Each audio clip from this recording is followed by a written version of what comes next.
LawCall is provided in the public interest by Timberlake, League & Brooks, which pays an advertising fee to this station. This is Way 31 Law Call. Welcome. I'm Robert Lane, sitting in for Sharon Doviet, and this is Way 31 Law Call. Well, we got a little business to take care of tonight. It's Ask Us Anything, but we need your phone calls to make that all happen. 256-536-0077. We also have a video segment, You Make the Law Call, and Michael Timberlake is here from Timberlake, League & Brooks. Here we go. Hey. So you specialize in hurt people. Yes, we do personal injury work. So if you're bleeding or broken, basically we can help.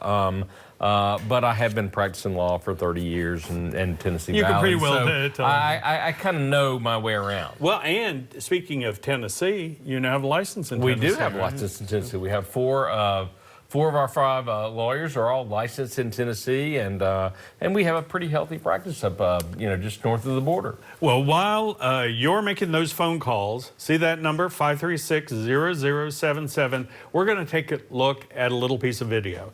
Now, you want to keep your eye on the lady in red here, and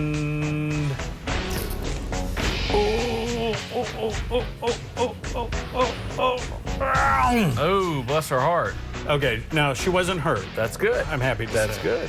But what I want to know is if that's a personal tree on someone's property or a Right. public tree in somebody's park.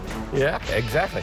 In this situation, you look at it and you say, okay, well, look, if this is a public area, if this is a place that is maintained by, a corporation, or if it's an apartment complex, if it's a common area, something like that, then those people have a duty or an obligation to inspect and maintain the premises in a safe condition. Even though it's a snowstorm. Right, yeah. Okay. Even though it's a snowstorm. So, but what you're really looking at in this situation is this a foreseeable incident? Which means, is this something that the owner of the tree knew or should have known was going to occur? And if it is, then you can look at them as someone that's potentially liable for damages that result on it. Even if it falls on somebody else's property. If they knew or should have known that this was likely to occur, if the tree was dead, if the tree was dying, if the tree was not, was obviously not healthy, then in that situation, they're potentially liable for the harm that's caused. Okay, but now the city has certain laws that protect it from... Sure. City has, everybody has laws that protect them if property is open to everybody for recreational use. So that's one of the things that comes into play, and cities can take advantage of that as well. The other thing is the cities do have immunity. So typically cities have a liability cap. In Alabama, the cities, municipalities have a $100,000 liability cap. So even if they cause injury to someone, they're only liable up to $100,000. Now, give us a call, 536-0077. We did have a question about dog bites. Yes. So in Alabama, certain dogs don't get a free bite? Well, I mean, it kind of goes back to the same situation. Is this a danger that the owner of the dog knew or should have known about? And if it is, then the dog owner is going to be liable if the dog hurts someone. So, colloquially, we call it the first bite rule. Every dog gets one free bite, which means that after a dog bites someone, the owner is on the hook or on notice that dog is dangerous or has dangerous propensities and could injure someone. So if the dog engages in any kind of activity that makes the owner know that it's dangerous or would hurt someone, then the owner is liable for the actions of the dog if they fail to keep them restrained, or if the dog's on their property and it injures someone that's authorized to be on their property. There's one particular case in Alabama came out and said, look, if a dog is a certain breed, which is, basically they had talked about pit bulls, Dobermans, other types of dogs that have dangerous propensities. If the dog can be deemed to have dangerous propensities based upon the breed alone, then they don't get one free bite. the owner has knowledge of the dangerous propensities of the breed, and therefore they are on the hook. And do they list those breeds? They mentioned some of the breeds, Okay. but there was an exhaustive list, and that's kind of been a point of contention for some of these claims. And then, how do you prove, what breed of a dog is? I mean, most dogs are mutts, right? Right. And so, are you talking about purebred? Are you talking about this? What would the court mean by breed? Well, this is good for job security for you. So you can find it out there. There's always a gray zone. Listen, Ethel from Athens, you have been very patient. We are very glad that you called tonight. I hope your Super Bowl team won. What's your question? You with us, Ethel?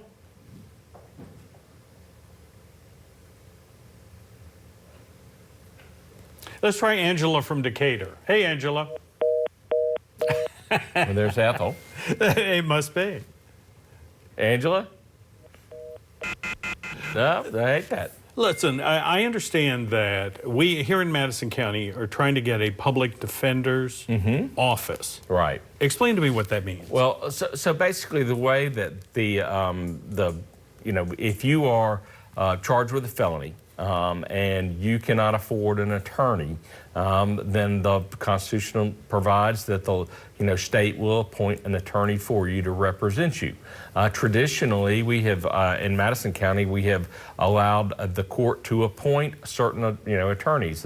You can petition, or you can list yourself to be on the list of appointed attorneys, and as long as you meet certain qualifications, then the court will put you in the circle or the cycle to have you appointed. And then the state would pay these attorneys based upon an hourly rate for out-of-court time and a hourly rate for in-court time, and it's like $40 and $80. So it's very, very minimal when you're dealing with comparative legal services. But these appointed lawyers would take these cases and handle these cases. Well, the Madison County has decided, there's a commission that's decided to move to a public defender's office, and instead of appointing individual attorneys to represent indigent defendants, then they're going to pay with tax dollars for an office of a staff for attorneys to represent these clients. And is that usual in Alabama? It's in most cities they have them. Most of the larger cities have one. I think Huntsville is the largest city in Alabama that doesn't have a public defender's office. Since it's the largest city and it doesn't have one, that would be true. Right. Listen, you're surprised, but Angela is back. Okay, yes, great. Angela, what's on your mind tonight? Hi. So my husband recently passed away, and Very sorry. the mortgage is only in his name, and I'm in the middle of taking care of items and agenda, but the deed is in both of our names, and I do have the paperwork that it is in my name as well, so I do get ownership with the mortgage company. But my question is, I'm seeking different homeowners insurance. Do I need to wait, because I do have a probate also involved, do I need to wait until that's cleared, or can I change homeowners insurance currently, because I'm trying to lower my cost of bills? Right.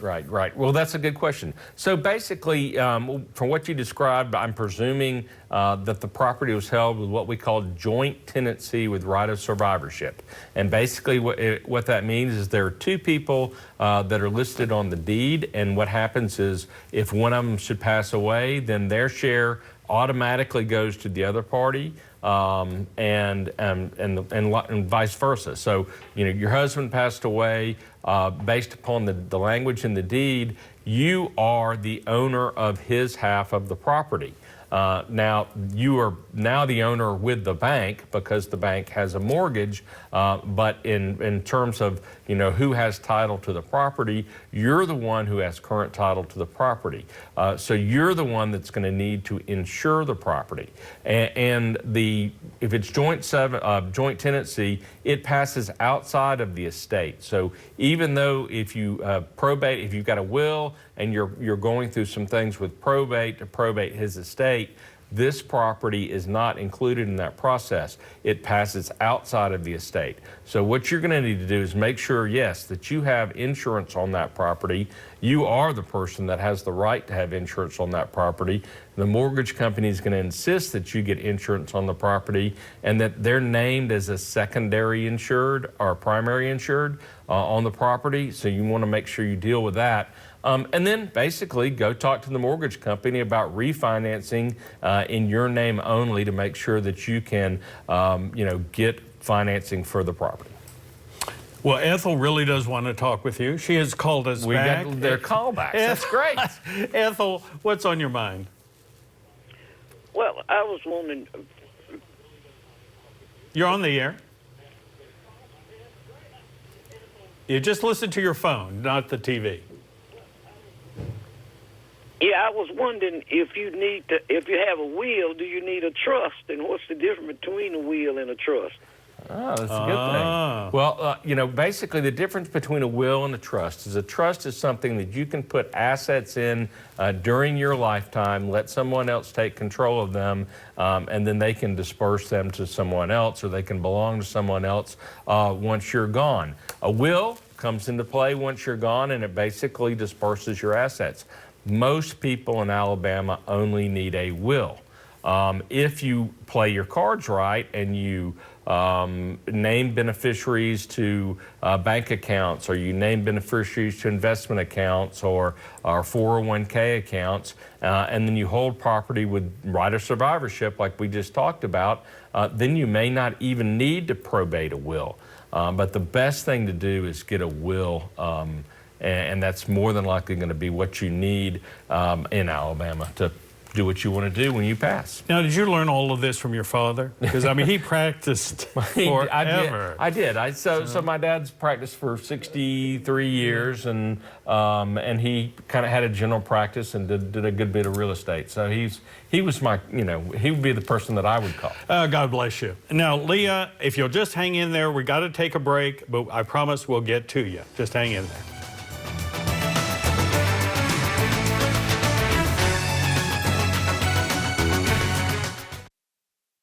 LawCall is provided in the public interest by Timberlake, League & Brooks, which pays an advertising fee to this station. You're watching Way 31 Law Call. Your rights, your calls, live. Presented by the Tennessee Valley's award-winning personal injury and wrongful death law firm, Timberlake, League & Brooks. Featuring the knowledge and experience of Attorney Michael Timberlake, Attorney Will League, Attorney Heath Brooks, Attorney William Maservi, and hosted by broadcaster and family law attorney Sharon Doviet. This is Way 31 Law Call. It is Ask Us Anything tonight, so give us a call. The number is 256-536-0077. Michael Timberlake is here. I wanted to mention something that Timberlake, League & Brooks does.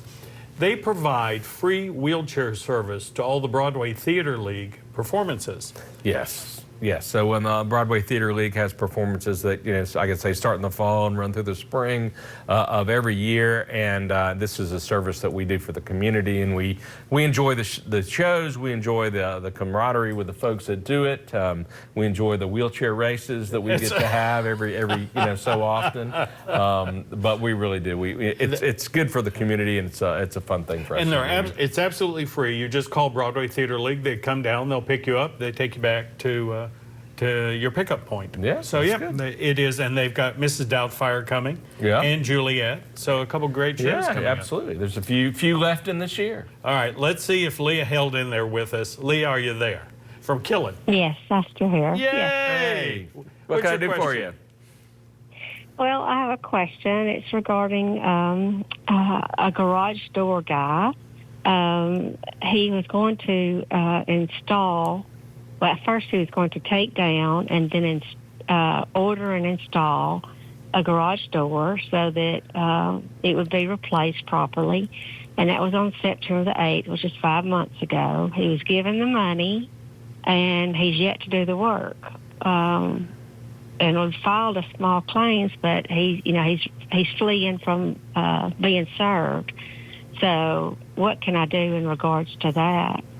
Yeah, I mean, I think you've kind of, exhausted the options that you're able to do. It's a civil matter. You can contact the district attorney, but I'm not sure they're going to be interested in trying to pursue a criminal claim for this amount of money. And that's unfortunate, but they've got other things they need to do. We tell people when you're dealing with a contractor, regardless of amount of money, don't pay the entire amount up front. Make sure that you are dealing with a reputable contractor, someone that is going to come out and do the work. And unfortunately, that didn't happen in this case. But I think you've exhausted kind of what you can do. Pursue him in small claims court, and then do your best to get service. But I understand your frustration. I think that's just going to have to work through the court system, see if you can't get him properly served, and then see if he would, is even going to show up for court. Okay, so serving them, you have to serve them the papers right. that say you're suing them. Sure. And if they refuse to take those papers? Right. If they refuse to take the papers and you can show that they're actually avoiding service, that they know that you're trying to contact them and serve them with papers, then you can serve them by publication, which is, serve them. It has to be publicized in a paper of general publication. I'm sorry, there is a paper of general? Well, there are two. There's one, the Speaking Out News is the one that we use, which is local in Huntsville. And then there's another one, Madison Advisor, or I can't remember what it is. Right. But amazingly, since there are only two, their publication rates have gone up, much higher.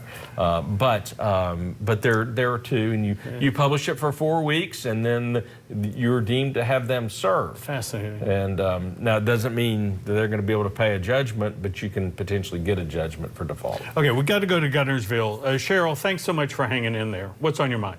Sure. Yes, I have a question about a car accident my husband and I were involved in. It'll be 2 weeks ago on Tuesday. There was a young man coming around a corner in a minivan just in our lane around a blind curve. We were not going that fast, but there was no way that we could avoid him. We managed to get out and walk away, but had to go to the hospital in an ambulance. They did x-rays and CT scan and discovered I don't have broken ribs. It feels like a broken rib, but a lot of contusions on the inside in the ribs and across the chest.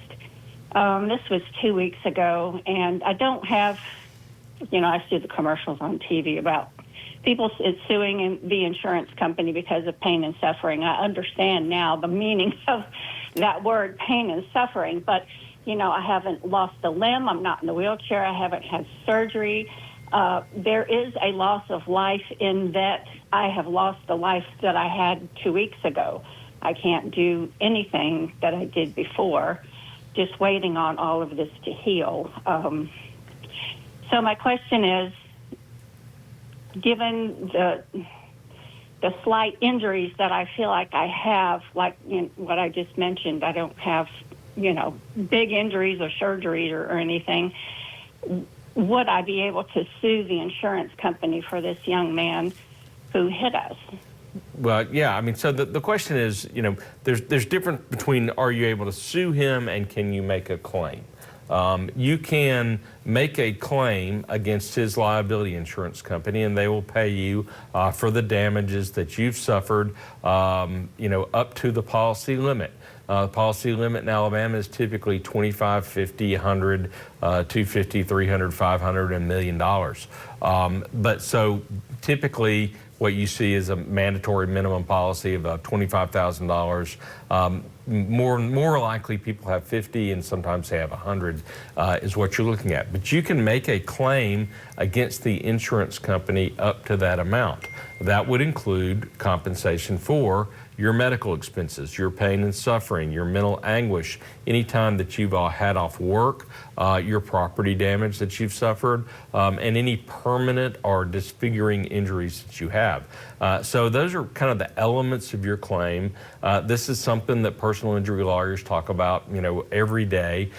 Most personal injury law firms, including mine, do free initial consultation. So what I would say is it's probably more than what you could talk about on television, but it would be worth going to talk to somebody. We would talk to you about, what is this? Does it make sense to make a claim? I think it would. And then you would look at what the situation, how that would play out.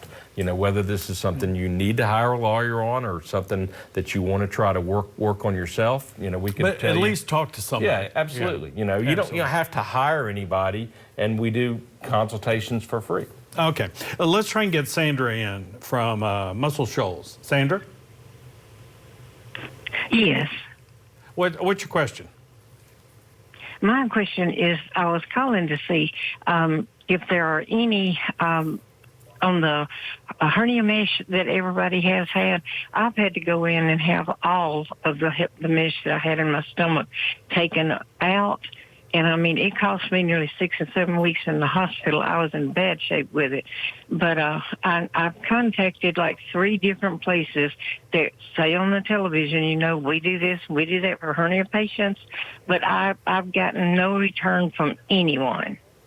Yeah, it's when you're dealing with the mass torts and the property claims like that, typically, this is, I think the first, hernia claims came out, more than 5 years ago.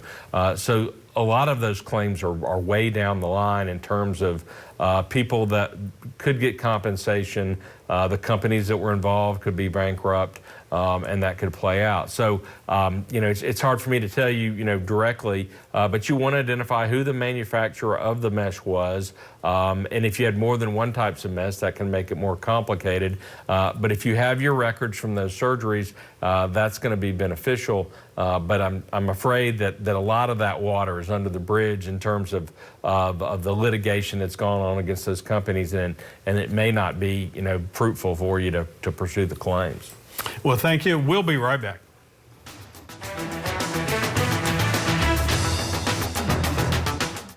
LawCall is provided in the public interest by Timberlake, League & Brooks, which pays an advertising fee to this station. If you want to get a hold of Michael Timberlake, he's with Timberlake, League & Brooks here in Huntsville, 256-536-0770, or look at their website, law-injury.com. And Sharon will be back next week. She practices family law in the Tennessee Valley in Huntsville, 256-539-7337 or SharonFamilyLaw.com. Now, Dean was nice enough to call us. Sure. Someone dug a ditch. Now there's water coming on his property. Right. So you can't, it's not legal for you to do something on your property that diverts water onto somebody else's property. And so that you can, file an injunction to get them to stop doing that and take care of that problem. The best thing we tell people is, 1, get a survey, 2, go out there and address the problem with them. And if they're not willing to fix the problem, then, unfortunately, you're going to have to hire a lawyer and take them to court. Well, thank you so much. Sharon Doviat will indeed be back next week. Thank you so much for joining us.